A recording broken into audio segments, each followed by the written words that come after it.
अक्सर प्रेगनेंसी में हम ब्लड टेस्ट करने की सलाह देते हैं और ब्लड टेस्ट में हम HB इलेक्ट्रोफोरेसिस टेस्ट के लिए हम सजेस्ट करते हैं। पर क्या होता है, ये HB इलेक्ट्रोफोरेसिस टेस्ट थोड़ा महंगा होता है, इसलिए हमें कहा जाता है कि बहुत एक्सपेंसिव टेस्ट है, आप क्यों करवा रही हैं।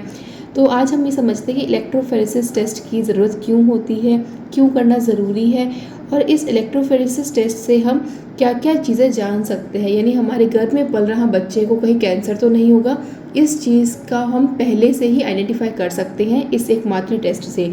तो पहले समझते हैं कि ये इलेक्ट्रोफोरेसिस टेस्ट होता क्या है। इस टेस्ट से हमें पता चलता है कि हमारे शरीर में कुछ एबनॉर्मल हीमोग्लोबिन की मात्रा है या नहीं। अब हीमोग्लोबिन क्या करता है? हीमोग्लोबिन वो प्रोटीन है जो हमारी बॉडी में ऑक्सीजन की सप्लाई करता है पूरी बॉडी के अंदर।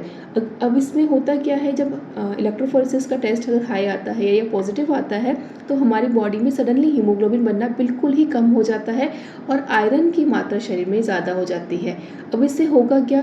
इससे थकान होना, चक्कर आना, बेहोशी होना या फिजिकल एक्टिविटी बिल्कुल कम हो जाना, ये सारी चीज़ें इसके जो सिम्टम्स होते हैं वो शो होते हैं। अब बच्चों में कैसे पता चलता है?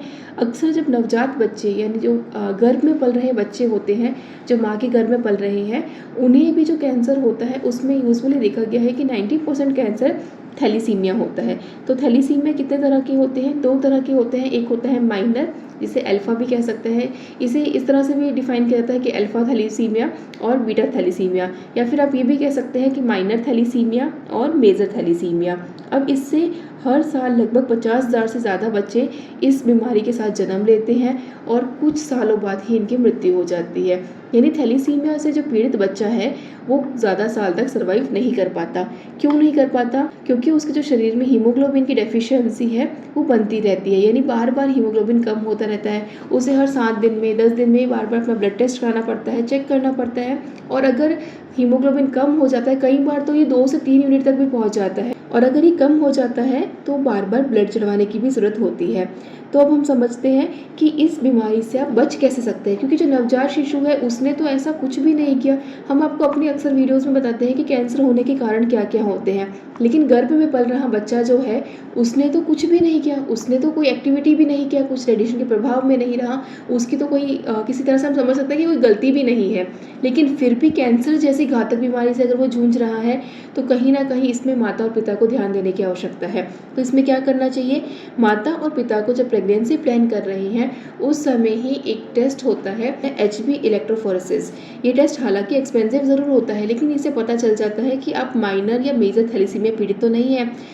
अब आपको लग रहा होगा कि थैलीसीमिया से पीड़ित बच्चे सर्वाइव नहीं कर सकते, तो आपको हैरानी होगी जान के कि जो अमिताभ बच्चन, जो एक सेलिब्रिटी है, शायद ही कोई ऐसा व्यक्ति होगा जो उसको नहीं जानता होगा, अमिताभ बच्चन भी थैलीसीमिया पीड़ित है। उन्हें भी थैलीसीमिया है, लेकिन उनके बच्चे हैं, उनके बच्चों के भी बच्चे हैं। अगर वो अच्छे से सर्वाइव कर पा रहे हैं तो उसका कारण पता है क्या है?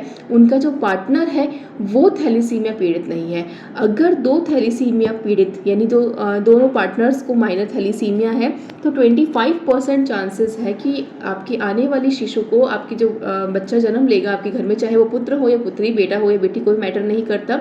इसमें जेंडर कोई मैटर नहीं करता। इसमें भी क्वेश्चंस आते हैं हमारे पास में कि क्या बेटा होगा तो ही ब्लड कैंसर होगा, या क्या बेटी होगी, या इससे कोई जेंडर भी अफेक्ट करता है क्या?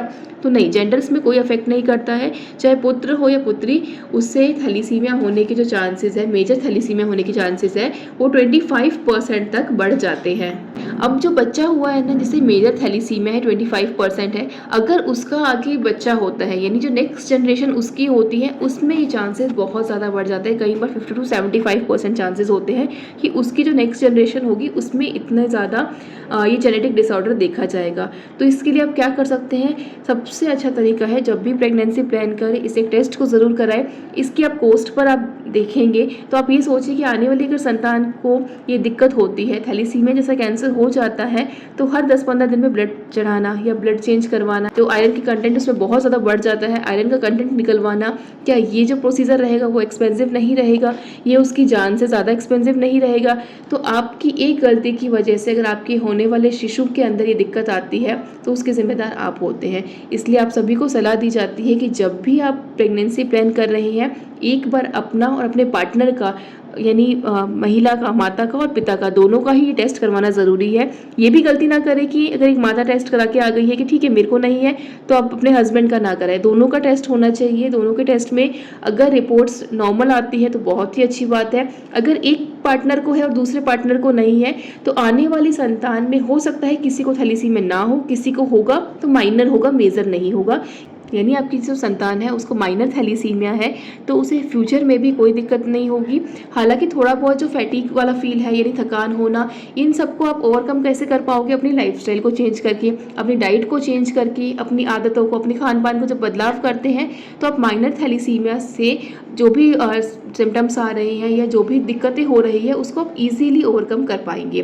तो इन सब चीज़ों का ध्यान रखना है। हमेशा ये टेस्ट ज़रूर कराएं प्रेगनेंसी प्लान होने से, वरना आपकी आने वाली संतान को दिक्कत हो सकती है। इससे अधिक जानकारी के लिए आप संस्थान में संपर्क कर सकते हैं। अगर आपके आसपास कोई पेशेंट है जो थैलेसीमिया ग्रस्त है, जिस बच्चे को थैलेसीमिया है, आप उसके लिए क्या कर सकते हैं, उसके लिए भी आयुर्वेद में ये उपचार बताया गया है और बिल्कुल सटीक उपचार कहा गया है। उसकी जानकारी आप संस्थान में दिए गए नंबर पर संपर्क करके ले सकते हैं।